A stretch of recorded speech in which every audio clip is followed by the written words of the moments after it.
সামনেই রয়েছে আষাঢ় সংক্রান্তি। এই আষাঢ় সংক্রান্তিতে মানভূম, পুরুলিয়া এইসব জায়গার একটা অন্যতম লোক সংস্কৃতি বা রীতি বা ধর্ম বলতে পারেন। আষাঢ় সংক্রান্তিতে তারা নানান রকম মাংস খেয়ে থাকে। তেমনই একটা মাংস হলো পায়রার মাংস।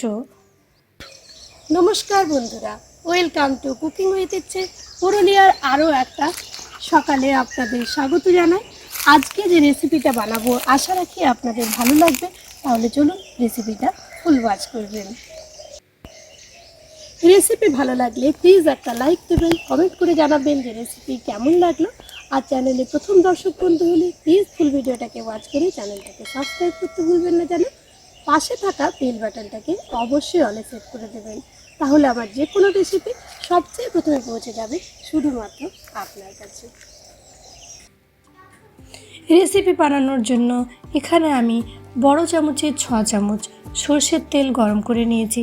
কালারের জন্য দিয়ে দেবো বড় চামচের 1 চামচ কাশ্মীরি মির্চ। এটা একেবারেই অপশনাল, তবে দিলে কিন্তু রঙটা ভালো হবে।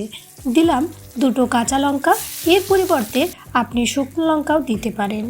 আর দেবো পেঁয়াজ।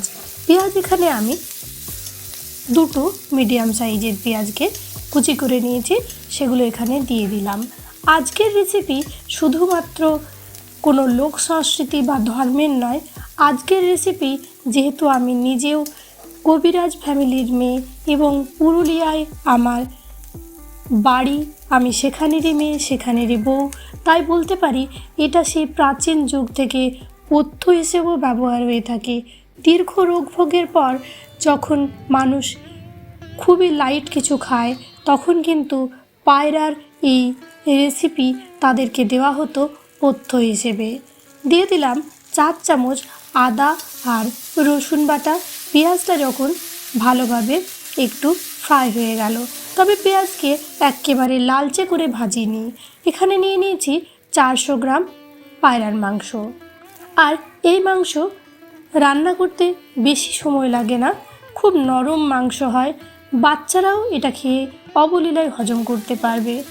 মাংস দিয়ে অল্প জাস্ট কষিয়ে তারপর দিয়ে দিলাম টমেটো 2টো কেটে রেখেছিলাম সেগুলো, আর দিলাম 2টো মিডিয়াম সাইজের আলু, দিলাম নুন পরিমাণ মতো, হলুদ পরিমাণ মতো, ছোটো চামচের 1 চামচ জিরের গুঁড়ো, ছোটো চামচের 1 চামচ ধনের গুঁড়ো, অল্প চিনিটা আপনি স্কিপও করতে পারেন, দিলে কিন্তু টেস্টটা ভালো হবে। রঙের জন্য আরও একটু কাশ্মীরি মির্চ আমি দিয়ে দিলাম।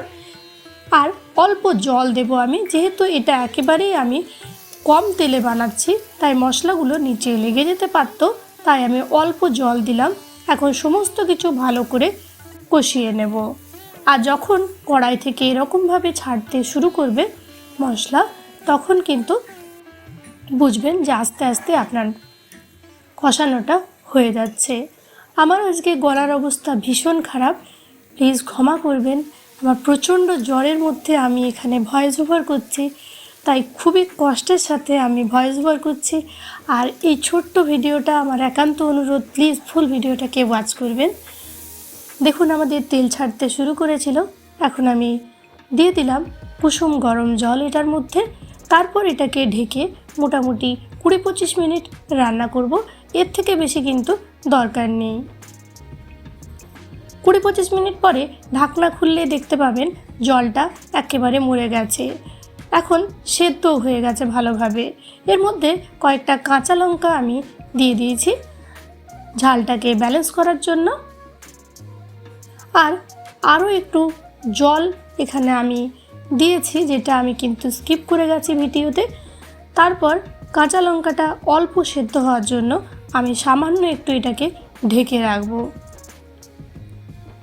5 মিনিট পরে দেখুন আমাদের রেসিপি কিন্তু একেবারে রেডি হয়ে গেছে। 2 চামচ দিয়ে দিচ্ছি গরম মশলার গুঁড়ো। এখানে আপনারা গোটা গরম মশলা বেটেও দিতে পারেন। ঢেকে রাখবো স্ট্যান্ডিং টাইমে, গ্যাসটাকে বন্ধ করে 5 মিনিট। তারপর গরম ভাতে সার্ভ করব।